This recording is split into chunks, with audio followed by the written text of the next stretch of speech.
দেশের ১৬টি অঞ্চলে ঝোড়ো হাওয়া এবং বজ্রসহ বৃষ্টি হতে পারে বলে পূর্বাভাস দিয়েছে আবহাওয়া অফিস।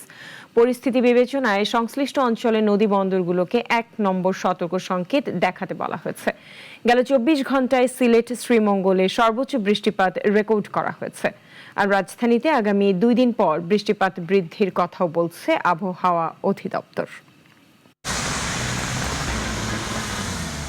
নদীমাতৃক জনপদের সঙ্গে বাঙালির জীবনে জড়িয়ে থাকে বর্ষার প্রথম মাস আষাঢ়। গুড়ি গুড়ি বৃষ্টি, ঝড়ো আবহাওয়া কিংবা বজ্রসহ বৃষ্টি এসব চিরচেনা আষাঢ়ের দৃশ্য। তবে পাল্টেছে প্রকৃতি, প্রভাব পড়েছে এল নিনোর। তাই বর্ষার ধারাবাহিক হিসাব বদলে এসেছে। আবহাওয়া অধিদপ্তর বলছে আগামী ২৪ ঘন্টায় দেশের প্রায় ১৬টি স্থানে বজ্রঝড় ও ভারী বৃষ্টি হতে পারে। এই বছর এই জুন থেকে যে এল নিনো বছর শুরু হয়েছে, ফলে এল নিনোর প্রভাবের কারণে কিন্তু বাংলাদেশেও এর প্রভাব কিছুটা পড়েছে। যদিও বাংলাদেশে এল নিনোর প্রভাব তেমনটা নাই, তবে সামান্য যে প্রভাব রয়েছে তার কারণেই কিন্তু বৃষ্টিপাতের পরিমাণটা কমে গেছে।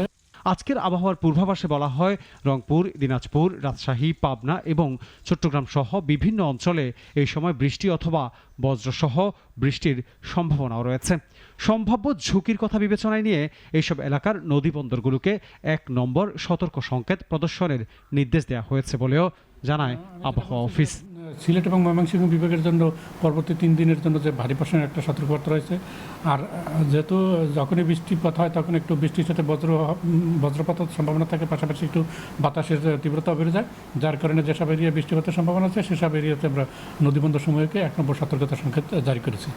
এদিকে রাজধানীর ঢাকা ও আশেপাশের এলাকার আবহাওয়া নিয়েও পূর্বাভাস দিয়েছে আবহাওয়া অধিদপ্তর। সংস্থাটি জানিয়েছে আকাশ আংশিক মেঘলা থেকে অস্থায়ীভাবে মেঘলা থাকতে পারে। দিনের বিভিন্ন সময়ে বজ্র বৃষ্টি কিংবা বজ্রসহ বৃষ্টির সম্ভাবনা রয়েছে আগামী ২৪ ঘন্টায়। তবে রাজধানীতে বৃষ্টি বাড়বে আগামী ২ দিন পর।